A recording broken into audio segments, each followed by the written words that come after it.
was as silent as the night. He completed his deadly work without anyone hearing a sound from his 5 victims, and for more than 100 years, his identity has remained one of crime's greatest mysteries. But tonight, we hope once and for all to answer the question, who was Jack the Ripper? Good evening. From August to November 1888, 5 murders took place in the Whitechapel area of London. They were all committed within a mile of each other, and they were all the work of just one man, Jack the Ripper. Londoners were horrified. The victims were prostitutes, their bodies cut up in unmistakably similar ways. It was the first time Scotland Yard had to investigate what we now call serial killings. Tonight's special programme will investigate new evidence on the murders from a variety of sources. We'll examine the cases against most of the Ripper candidates history has thrown up, but by the end of the programme, just one name will have emerged. Let's start by looking at life in the East End of London in the 1880s. These days, Whitechapel is being largely rebuilt, but 100 years ago, it was an area of abject poverty. In 1888, Queen Victoria was still on the throne. The Elephant Man was alive, and the very first Kodak camera was patented. Many Londoners fought a daily struggle just to survive. Their main meal of the day was a piece of bread soaked in salt water. In these conditions, prostitution flourished, and an estimated 1,200 women sold their bodies each night in the East End. Part of their patch was here, in Bucks Row, nowadays renamed Durward Street E1. This is Bucks Row today.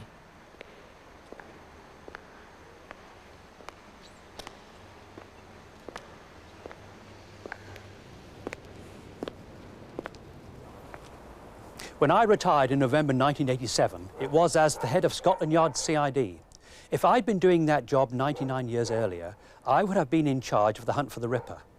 You might think that any attempt to solve the case now would be an exercise in guesswork, but that's not the case. All sorts of documents relating to the Whitechapel murders still exist, and when we look at these in the light of new evidence, bit by bit, the identity of the Ripper starts to surface. One of the first things these documents tell us is that the Ripper's career could have been ended before it had really begun. On August the 31st, 1888, the home of an elderly insomniac called Mrs. Purkis was right here. According to Scotland Yard's files, she paced around her bedroom in frustration in the early hours of the morning, unable to sleep.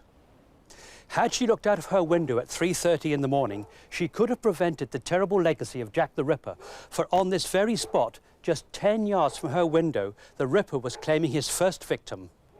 Mrs. Purkis could have provided vital identification of the man who was to send a wave of fear through the gaslit streets of Whitechapel. But she neither heard nor saw the killer. From that night, stealth and silence were to become his hallmarks. Pieced together from surviving records, let's look now at a detailed reconstruction of what happened that night. Oh, all right, I'll get your rotten money. Just keep the bed. Polly Nichols, a 42-year-old prostitute, has been thrown out of a doss house because she doesn't have 4pence to pay for a bed. Polly had married at the age of 12, and by the time she was 29, she'd had 5 children. I've been thrown out. I haven't got the 4pence. Oh. A friend remembered pumping into her just outside the doss house. Yes, I'm fine, I'm fine. I've got my new hat on. I'll just go and get me money. I'm going to the doss. Yes, all right. Yeah. She sets off down Osborne Street towards Whitechapel Road. At about 3:40 a.m, PC John Neal is walking his beat down Bucks Row when he sees a bundle in the road.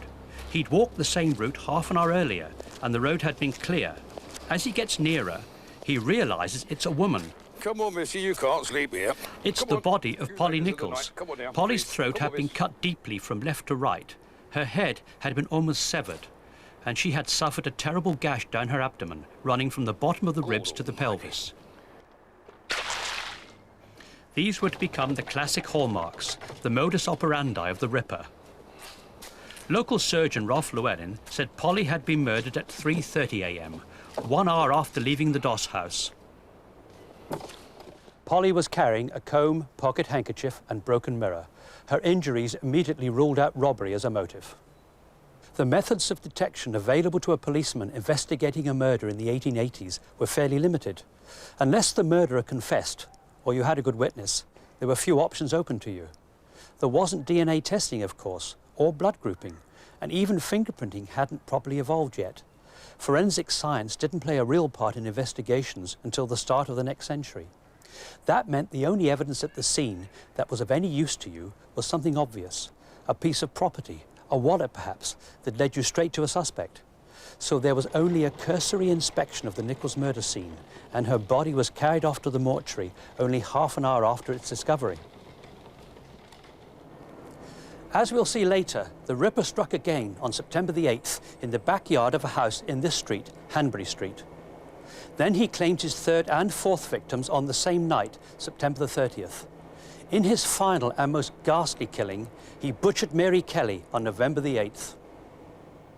This is believed to be the actual weapon the Ripper used. It's still sharp, and it belongs to Don Rumbelow, who's joined us this evening. Don, what do we know about this knife? Well, it belonged to a man called Hugh Pollard, who was a police advisor to Scotland Yard back in the 1930s. At that time, he was up to his neck in fascism and he was getting rid of stuff. And he came into the office where he was working one day, carrying a box. And inside this box were two knives. This was one of the knives. Both were new, very sharp and in mint condition. The box had a blue silk lining which was heavily blood-stained. And Pollard claimed that these were Jack the Ripper's knives. He wouldn't explain how he'd got them. Dorothy Stroud, who gave this knife to me, she took one of the knives, her friend took the other, and they burned the box because they didn't like the bloodstains. During the war, Dorothy Stroud used it as a carving knife, and then she used it as a gardening knife, which is why the blade got very heavily chipped. Eventually she snapped it, cutting a privet bush, but she kept it because of the association. Now, what kind of knife is it? It's an amputation knife. The blade is about 9 inches long, and it's got a thumb grip here on the blade, and it's used for trimming muscles prior to sort of folding a flap of skin over the stump after And it is amputation. a Victorian knife? It's late 19th century, so date-wise it's correct. Right. Now, being a medical knife, that might perhaps fuel speculation that the Ripper was a surgeon or had some form of medical training. Well, this was denied by Dr. Thomas Bond, who examined 4 of the Ripper's victims. He said he had no surgical or anatomical knowledge, and he certainly didn't have even the technical skill of a butcher or a horse slaughterer. So that went completely out of the window. So even though this is an amputation knife, that doesn't necessarily mean that the Ripper had any form of medical training? No, none at all. Thanks for joining us, Don. So it does seem as if the surgeon theory is a red herring after all. And over the years, there have been many other elaborate theories about the Ripper's identity. Unfortunately, most of them are based on fantasy rather than the truth. And the more glamorous the suspect, the better. In 1970, a Dr. Thomas Stowell, writing an article in the magazine The Criminologist, claimed to have found the answer to the Ripper riddle in the papers of the royal physician Sir William Gull. Stowell said Jack the Ripper was someone known as S, who he claimed was Queen Victoria's grandson, Prince Albert Victor. Albert, however, was provably not in London when some of the murders took place, and was not even elevated to the title Duke of Clarence, by which he was most widely known, until after 1888. Is it really likely that he would have been given that title if the police at the time had even a shred of evidence linking him to the Ripper murders? And Sir William Gull himself later featured as a suspect in the most popularly known theory advanced by the author Stephen Knight. Gull was also claimed to be the Ripper by the makers of the recent Michael Caine film on the murders. What are you saying, sir? For the next 18 minutes, I'm still Commissioner of the Metropolitan Police. You're not thinking of keeping this quiet? The man's as good as dead. He'll never stand trial. Why cause more damage? Damage? He's a killer! He's also the Queen's doctor and a brilliant scientist. He's killed 5 women! Listen to me! So the theory goes, Prince Albert fell in love, married and had a child by an East End Catholic, Annie Crook.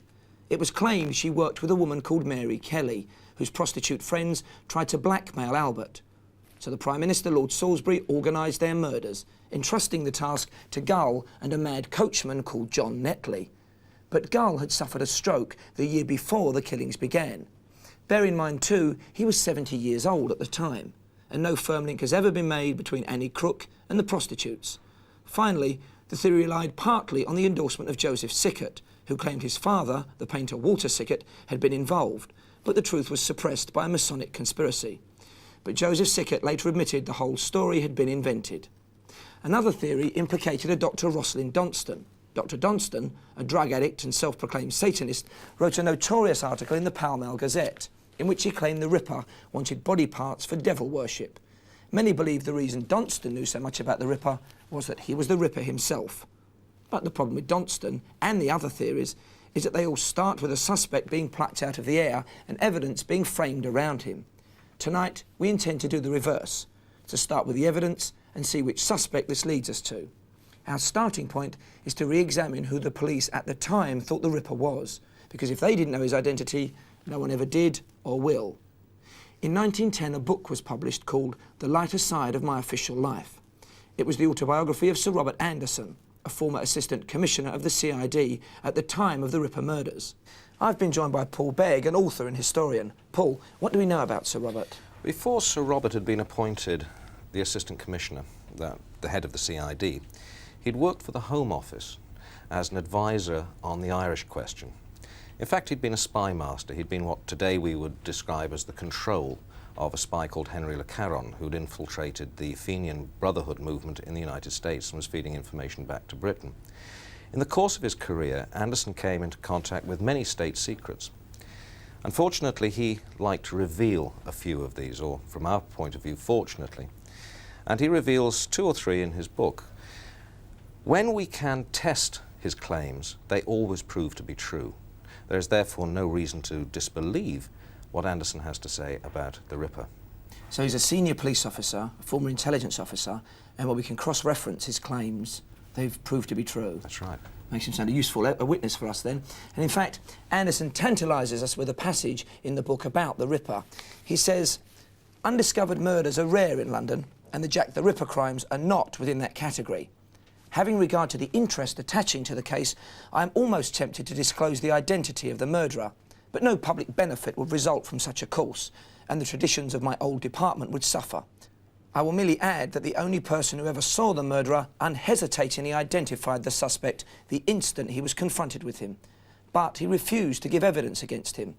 In saying he was a Polish Jew, I am merely stating a definitely ascertained fact."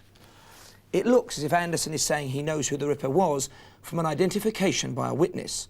The clue he gives us is that he was a Polish Jew. For years, historians have believed they knew the identity of Anderson's Ripper suspect, and that Anderson was wrong. The identity of Anderson's suspect was believed to be connected with the clue found at the scene of the Ripper's second murder. It's been built on now, but the murder happened at about this spot, here in Hanbury Street. At 5:30 a.m. on September the 8th, 1888, Elizabeth Long is walking down Hanbury Street. She is certain of the time because the brewer's clock has just struck. Outside number 29, she sees a man and a woman talking. Mrs. Long can't see the man's face, but she does get a good look at the woman and later identifies her as Annie Chapman. The man says, "Will you?" And the woman replies, "Yes."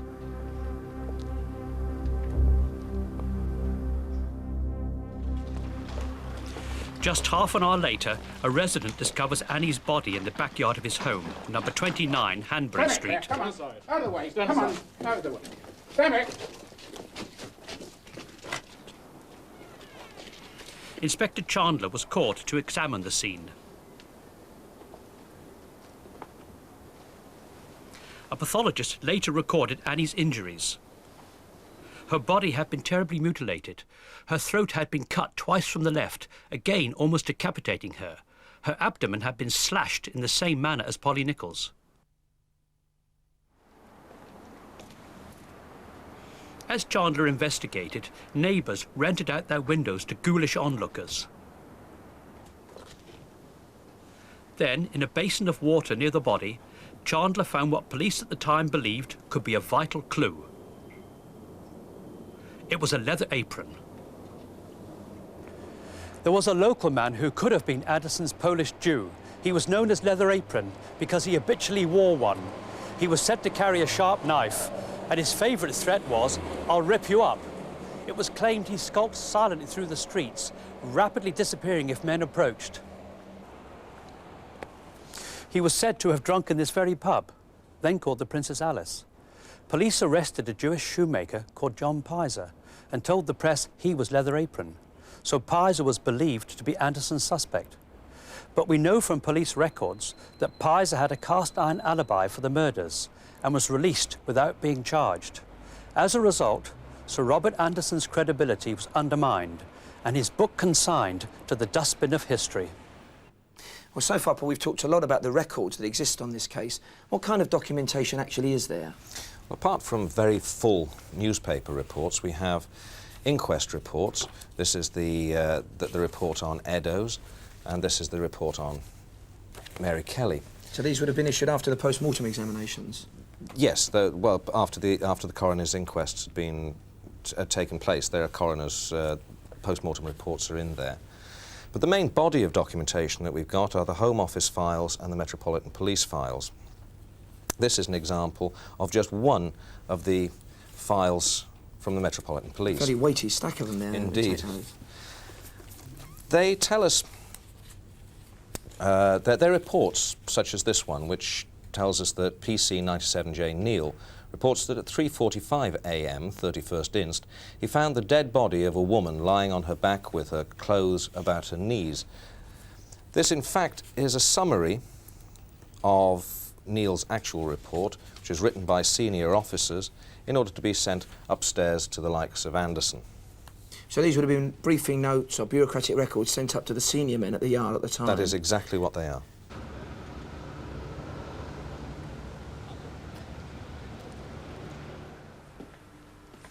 One of the most frustrating things about the Scotland Yard files on this case are not what they say, but what they don't say. Indeed, it would be standard procedure today for an officer in charge of a similar case, where there wasn't an arrest, to put his thoughts down on paper and file them with the rest of the notes. I've been in this situation myself, and I've usually managed to put a name to the file, but this just didn't happen in 1888. However, here at the Public Record Office at Kew, among the Scotland Yard papers on the case, lies a memo that comes very close. It's one of the most significant Ripper documents. It's written by Sir Melvin McNaughton, who, as the Chief Constable of the CID, held an equivalent rank to me just after the Ripper murders. He wrote a report in 1894 to refute newspaper claims that a man called Thomas Cutbush was the Ripper. The articles attached great significance to Cutbush's record for stabbing 2 women, but he had actually stabbed them in their backsides and not in the abdomen, which was the Ripper's method. McNaughton's report was probably a guide for the Home Secretary in the event of questions being asked in Parliament. It wasn't made public by Scotland Yard until the early 1970s. This is what McNaughton wrote. I may mention the cases of 3 men, any of whom would have been more likely than Cutbush to have committed this series of murders. First, Mr. M.J. Druitt, said to have been a doctor and of good family, who disappeared at the time of the Miller's Court murder, and whose body, which was said to have been upwards of a month in the water, was found in the Thames on December the 31st. That is, 7 weeks after that murder. He was sexually insane, and from private information, I have little doubt but that his own family believed him to have been the murderer. Second, Kosminski, a Polish Jew and a resident in Whitechapel. This man became insane owing to many years' indulgence in solitary vices. He had a great hatred of women, especially of the prostitute class, and strong homicidal tendencies. He was removed to a lunatic asylum about March 1889. There were many circumstances connected with this man which made him a strong suspect. Third, Michael Ostrog, a Russian doctor and a convict who was subsequently detained in a lunatic asylum as a homicidal maniac. The man's antecedents were of the worst possible type, and his whereabouts at the time of the murders could never be ascertained. So, Druitt, Ostrog and Kosminski. Are these 3 names the closest we're ever going to get to knowing who Jack the Ripper was? Paul, firstly, what do we know about the author of that memo, Sir Melvin McNaughton? Is he a reliable source? Well, Sir Melvin McNaughton joined the Metropolitan Police in June 1889, so he never was involved in the actual investigation of the Ripper crimes. But he did investigate some subsequent murders which were, at the time, thought to have been the work of the Ripper. He's also a man who was very interested in crime. He kept photographs of the Ripper's victims and presumably other documents in a safe in his office. In fact, he's the only one of the senior investigating officers who one can easily imagine sitting down and watching this program. So he had the authority and the interest to consult the Ripper files. So in that sense, yes, he would have been a very reliable source. Now, as far as the three suspects go, what do we know about those, taking perhaps Druitt first? In fact, I think he's the only one of those three that we have a photograph of. Yes. Druitt was a barrister come teacher, not a doctor, as McNaughton says. And he committed suicide, or at least he was found drowned in the Thames at the end of 1888. About 3 books have been written about Montague John Druitt. So far, nobody has found the slightest reason for us to suspect him. So why did his name come into the frame originally? Well, McNaughton tells us that he received Druitt's name for some private information, a private source. We don't know what that source was or who that source was, but we can tell from certain errors that McNaughton makes in the details about Druitt that Druitt was not a suspect in 1888. He was a suspect at some subsequent time, and as far as we can tell, was McNaughton's suspect, nobody else's. McNaughton also mentioned a man called Kosminski. What do we know about him? Well, McNaughton doesn't tell us very much about Kosminski, but what is very important is that he says that there were many circumstances connected with him which made him a prime suspect. Does he point to any of those? I mean, do we know anything about his nationality, for example? Well, McNaughton says that he was a Polish Jew. Which is at least one link. And what about McNaughton's final suspect, Ostrog? Well, Ostrog is pretty much the mystery man of the 3 suspects. We don't know a great deal about him, although we know a little bit more than we used to do. But the point about Ostrog is that McNaughton tells us that his whereabouts at the time of the murders could never be ascertained. It would appear from what McNaughton says that the only reason that suspicion fell on him was because he carried surgical knives around with him. Right, well, thanks very much, Paul, for the moment. Druitt, Ostrog and Kosminski. One name from 3, and there the Ripper trail seemed to come to an end. There is a connection, of course, between what McNaughton said and what Sir Robert Anderson said. Remember, Anderson's book said his suspect was a Polish Jew. McNaughton's memo tells us Kosminski was a Polish Jew. But nobody made the link because it had always been assumed that Anderson's suspect was John Pizer, the man known as Leather Apron. But then, in 1987, astonishing new evidence came to light. It sent the Ripper trail off in totally new directions. The full significance of what it says is still being investigated. It was uncovered by chance, by the relative of a senior police officer who we know, from a Scotland Yard letter, was a key member of the team investigating the Ripper murders. To look at this new evidence, the trail takes us to the country home of James Swanson, grandson of Chief Inspector Donald Swanson, who actually worked on the case. Your grandfather, I believe, was an inveterate note-taker. My grandfather used to make copious notes in books that he read. He was very widely read, and usually he was amplifying what was said and adding his own bit of knowledge to it. This, as you know, is the book written by Sir Robert Anderson on the lighter side of his official life. And after my grandfather had retired, Sir Robert sent him a copy, and this is it. Right. And naturally enough, my grandfather would first of all look to the chapter about the Whitechapel murders, the Jack the Ripper murders, with which he had so much to do. And I can just see him taking it off to his summer house down in the garden, which was his little cubby hole, and where he was more or less banished to smoke his pipe. Right. And reading through it, and simply for his own benefit, making these marginalia. Perhaps you could remind us what Anderson actually wrote. Anderson writes, "I will merely add that the only person who had ever had a good view of the murderer unhesitatingly identified the suspect the instant he was confronted with him, but he refused to give evidence against him." What also is exciting, of course, is that your grandfather's written some notes in the book. Yes, he wrote just below that as follows: "Because the suspect was also a Jew, and because his evidence would convict the suspect, and witness would be the means of the murderer being hanged, which he did not wish to be left on his mind." I see there's a second note in the margin here.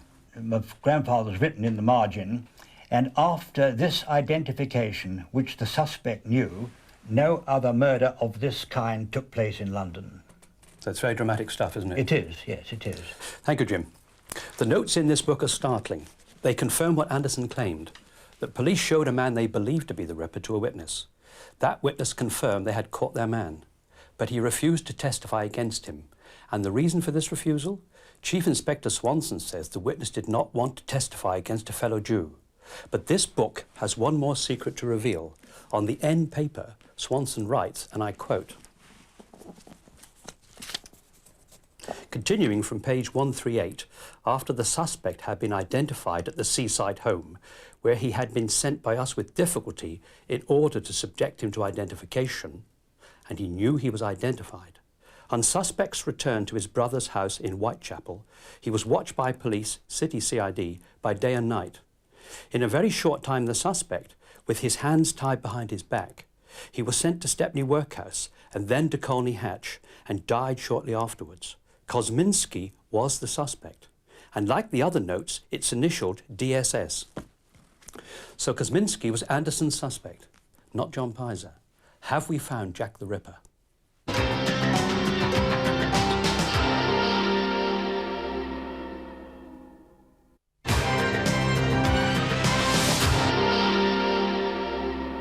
Welcome back.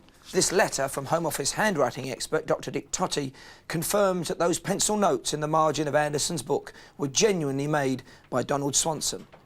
Dr. Totty compared them with other samples of the Chief Inspector's handwriting that we'd given him. The evidence does seem to be pointing to Kosminski. We've got 3 senior officers of the period, Anderson with his book, McNaughton with his memo, and now Swanson with the marginalia, all seemingly implicating the same man. The next step is to test what these 3 men are telling us. Who was Kosminski? What can we find out about him? What brought him to the police's attention? Well, Swanson told us he was sent to Colney Hatch Mental Asylum. If he's right, there must be a reference to Kosminski in the asylum records. I'm at the Greater London Archives, and this is the Colney Hatch Asylum Admissions Register from November 1888 to December 1906. As we look through the index, we can actually find our man, and here he is, Aaron Kosminski. Swanson was right. I'm with the crime historian, Martin Fido. Martin, you first discovered Kosminski's entry in this register. Can you tell us what it says? Yes. It says here, Aaron Kosminski, date of admission 7th of February 1891, age 26, occupation hairdresser, civil state single, religion Hebrew, education can read and write, time of insanity 6 years, cause of mental condition self-abuse, form of disorder mania, symptoms incoherence, bodily state fair, and he is discharged on April the 19th, 1894. What does it tell us about his mental state? Nothing. For that, we need this book, which is the day book of Colney Hatch Asylum with his full medical notes. Now, the doctor who committed him, Dr. Huchin, writes, he declares that he is guided and his movements altogether controlled by an instinct that informs his mind. He says he knows the movements of all mankind, he refuses food from others because he's told to do so, and he eats out of the gutter for the same reason.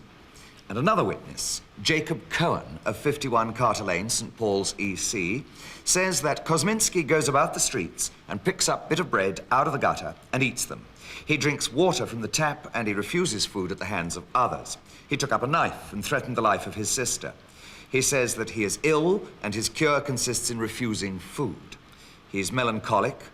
He practices self-abuse. He's very dirty and will not be washed. He has not attempted any kind of work for years. I find the bit about the knife interesting. What else do the notes tell us? Well, the knife bit, yes, I'll repeat that. It says he took up a knife and threatened the life of his sister.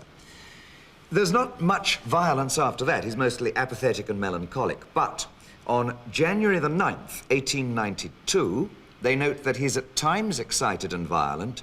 A few days ago, he took up a chair and attempted to strike the charge attendant. You mentioned earlier that Kosminski was discharged from Colney Hatch in 1894. What happened to him after that? He was a burnt-out imbecile. They sent him on to Leavesden Asylum for Imbeciles, where ultimately he died of gangrene of the leg. Even though it's been more than 100 years since the Ripper committed his crimes, there is still one modern investigative science that can be applied to the case. It's called psychological offender profiling. This technique should give us a psychological blueprint for the Ripper.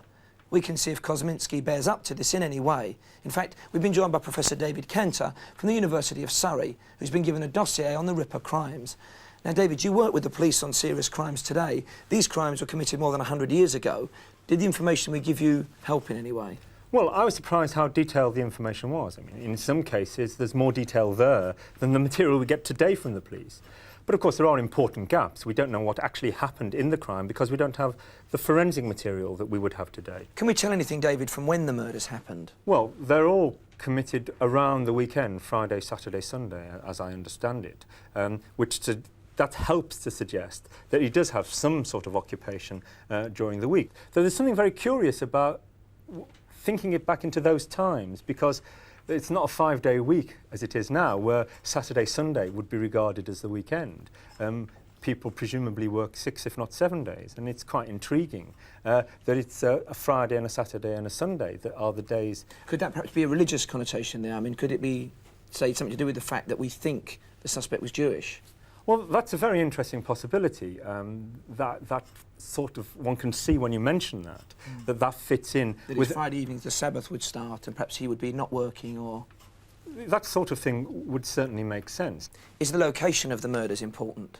It does tend to point to an individual who's committing crimes in an area in which he lives. Also, we know that those crimes that are committed with a very strong emotional tone, tend to be ones where the individual doesn't go out great distances to try and search out a place to carry out the attack. And very importantly, it's clear that these two happened on the same night, and he's moving along in this direction. And we know that there is a tendency for individuals, in a sense, to go out to commit a crime, and if that doesn't quite work out, then on the way home, they have a go at committing another one. And so moving along here would suggest he's moving closer to home. So where would you have actually suggested the police might profitably have looked for the Ripper? Well, we would start off by suggesting it's somewhere in this broad area, but because of the crime where we spent a lot of time with Mary Kelly and the density of them over here and other ideas that we are developing through our research, we would suggest that this area is more likely and possibly towards the edge of this area, so that this sort of region would be the one that we would think about as a particularly likely place where he would have some sort of base, somewhere he could escape to, somewhere where he felt safe. Now, that does sound, Paul, if I can bring you in on this, that this isn't somewhere where a rich man would have lived. This does perhaps tie in with somewhere like Kosminski might have lived. Yes, indeed. It's very curious that David actually senses the Ripper's likely activity not only on the major area of Jewish settlement, but also on an area which the police conducted a house-to-house inquiry, which would suggest that the police themselves were working on certain information which was leading them to a conclusion. In other words, that they knew what they were doing and that the investigation was a good investigation, not, as a lot of people have said, that the police didn't really know what they were doing. Well, thanks very much for joining us, Professor Cantor. Thank you, Paul. The Colney Hatch Asylum, where Kosminski spent most of the latter part of his life, is still standing. It's now called the Freehan Hospital. Records show that Aaron Kosminski was the only K-something ski ever admitted to Colney Hatch, the asylum described by Swanson. Surely he is Swanson's Kosminski. And there are clues in the Colney Hatch records which offer a possible explanation as to why the city CID kept watch on Kosminski, as Swanson claimed, rather than the Met, who are running the Ripper investigation. As we've seen, a Jacob Cohen, who lived at Carter Lane in the city area, told Colney Hatch how Kosminski threatened his sister with a knife. That incident could have happened on the city police patch, leading to their involvement. Even more importantly, it could well have been the incident that brought him to the attention of the police investigating the Ripper murders. No record of Kosminski's arrest has been discovered. But remember, he attacked his sister with a knife.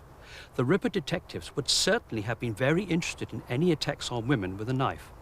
So did this incident lead them to Kosminski and the subsequent identification by the witness that Anderson and Swanson spoke of? But who was that witness? Swanson's marginalia tells us he must be Jewish. He must also have been able to get a good look at the Ripper's face. Of the witnesses we know about, was there one who got a clear view? Well, there was.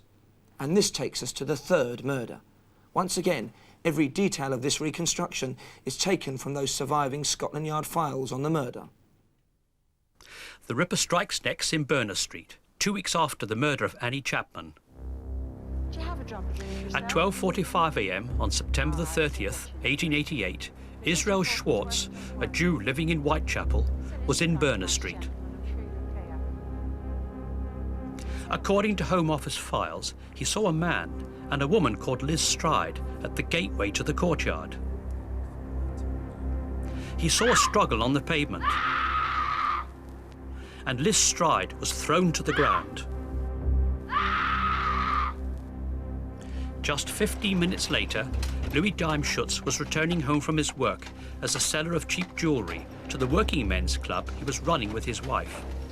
As he pulled into the courtyard, passing the gates where Schwartz had seen the man arguing with Liz Stride, his horse was startled and hesitated. Dimeschutz saw the body of a woman lying on the ground and believed it was his wife, drunk. He left her to sleep it off. Finding his wife in the club, he returned for a closer look at the body and found that the woman was dead. It was Liz Stride. She'd been murdered. In her left hand, she still grasped tissue paper containing cashew nuts, and a sprig of flowers on her clothing was undamaged. It's possible that Dimeschutz's horse was startled by the Ripper himself, hiding in the shadows. Like the other victims, Liz Stride's throat had been cut from left to right, but this time the cut was only light. Was the Ripper disturbed before he could complete his ghastly ritual? It's quite possible he was, because he went on to murder his fourth victim here in Mitre Square 45 minutes later. On this occasion, he had enough time to leave his chilling hallmarks on the body of the victim, Catherine Eddowes. But there was also a Jewish witness involved in the Mitre Square murder, and we must consider whether it could have been him and not Schwartz who identified Anderson's suspect as Jack the Ripper. On the night of her murder, Catherine Eddowes is released from Bishopgate Police Station by PC George Hutt. 43-year-old Eddowes had been drunk and was kept in the cell until 1 a.m. when she'd managed to sober up. She heads off in the direction of Mitre Square, which is about 8 minutes walk away. At 1:30 a.m, PC Edward Watkins passes through Mitre Square on his beat. Everything is normal. At 1:35 a.m, Joseph Lavender, a commercial traveller, notices a man talking to Catherine Eddowes near a passage leading to Mitre Square. The man's description matches that of the one Schwartz saw earlier that night with Liz Stride. He has a cloth cap on with a peak of the same material. 10 minutes later, PC Watkins' beat brings him back to Mitre Square, where this time he finds the body of Catherine Eddowes.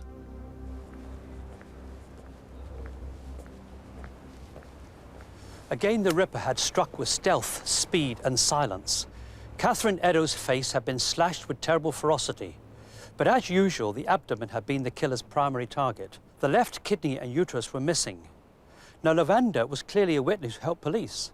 But was he the witness who identified Kosminski?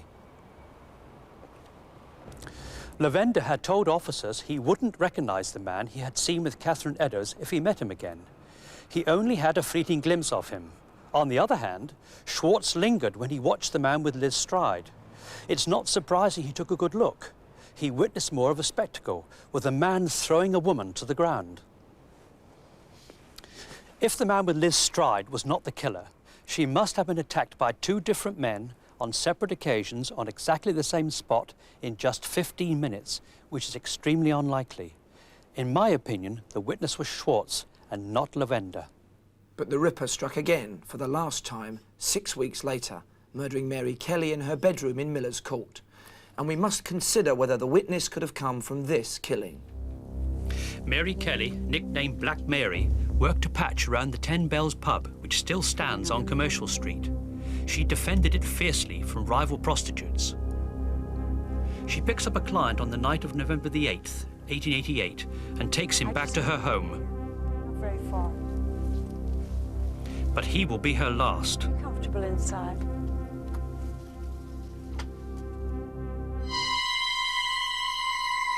For the first and only time, the Ripper carries out his gruesome work without fear of interruption. In the privacy of Mary Kelly's home, he commits his most ferocious assault yet. At 11 a.m. on the morning of the 9th, Mary's body was discovered by Thomas Bowyer, who had been sent to collect her rent. The murder scene was horrifying. This is the only known photograph of one of the victims taken at the scene of the crime.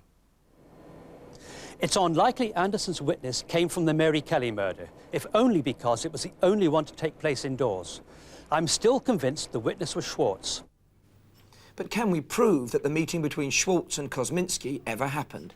The key to this is the seaside home. Remember, the seaside home is where Swanson said Kosminski, and I quote, was sent with difficulty to subject him to identification. The seaside home must be the convalescent police seaside home in Brighton. There's still one in existence today, although it's moved to a new building in Hove. But the building Swanson referred to is this one, 51 Clarendon Villas. Records show that it was opened in 1890, paid for by a lady benefactor. Let's have a look inside.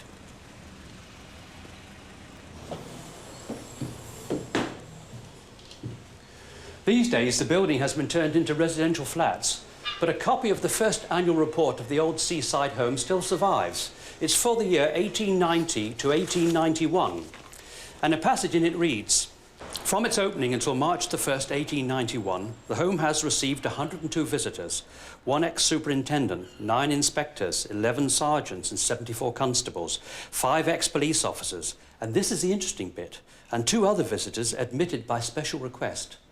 Who are these special request visitors? Important enough to be in this report. And could it be that in one of these rooms, Kosminski and Schwartz came face to face? One more question. Why bring Kosminski and Schwartz here to Brighton? My reading of the situation is that they wanted to get the pair of them out of London, away from the pressures of the city. If it had taken place in London, the identification might have leaked to the press, or even raised on wanted attention in the East End of London. Why then didn't Schwartz testify against Kosminski and bring him to justice? Why didn't the Ripper mystery end here? To answer this question, we need to take a look at Jewish life in the East End at the time. For me as a modern detective, this question is crucial to the Kosminski theory. For what possible conditions could have existed at that time which would have enabled Schwartz to resist the undoubted pressure which the Ripper detectives would have put upon him to make him testify? To answer that question, I'm with Alan Palmer, author and historian, in a synagogue built in 1870 in the back garden of a terraced house in Spitalfields, and it's changed very little since the time of Jack the Ripper. Alan, the Jewish community in the East End of London in the 1880s was a very insular community, wasn't it? Well, up to a point, yes. The Jews have been here for a century and a half and more, and they'd settled in very well, the older generation. They'd grown up with the English people. They thought of themselves as English. They'd assimilated English habits. They were playing cricket, things like that. And then suddenly, in the 1880s, the whole thing changes with the awful impact of the attacks on the Jews in Tsarist Russia. And that brings a new word into the English language, a word we know quite well. It's pogrom, a word that means destruction to the Jews. And it led to a great wave of immigration.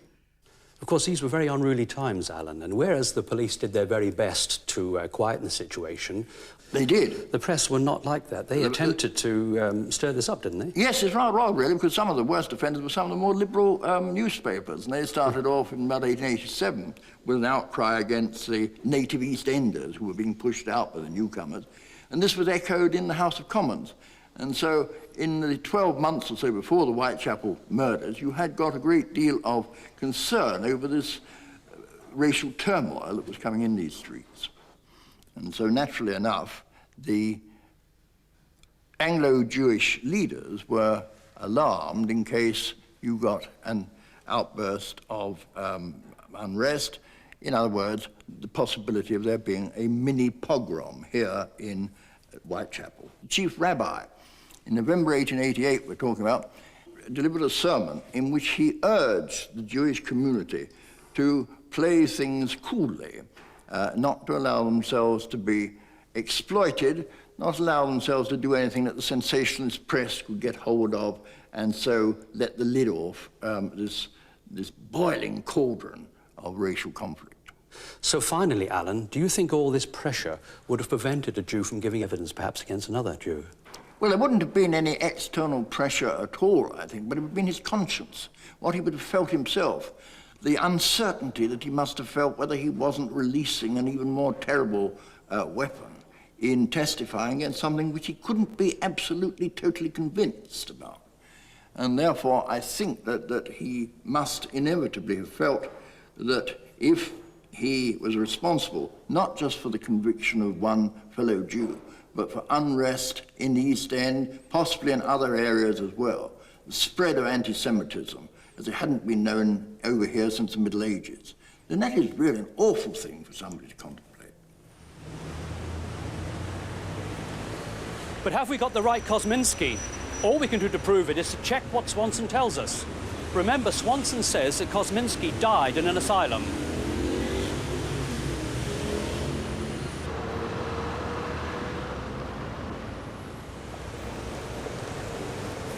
A search in the St. Catherine's House registry shows that Aaron Kosminski was the only Kosminski to die in an asylum between the years 1887 and 1987. This is his death certificate. He actually died in 1919, 31 years after the Ripper murders. If Kosminski is the Ripper, then there are at least two further questions that need to be answered, and this certificate raises one of them. Paul Begg, Kosminski's death certificate says he died in 1919, but Donald Swanson's notes say he died soon after admission to Colney Hatch. How can we explain this? Well, it's very difficult, but we know a number of things. We know, for example, that Kosminski was transferred to another asylum, Leavesden, an asylum for imbeciles, in 1894. Now, I wonder if maybe somehow that information was confused by Swanson and led to Swanson's belief that the suspect had died. Now, the other problem, that's the first problem with Kosminski as the Ripper. The other problem is that we know he couldn't have been identified till March 1890, when the seaside home opened, but the Ripper's last killing was 1888. Why didn't the Ripper kill for that 18 months?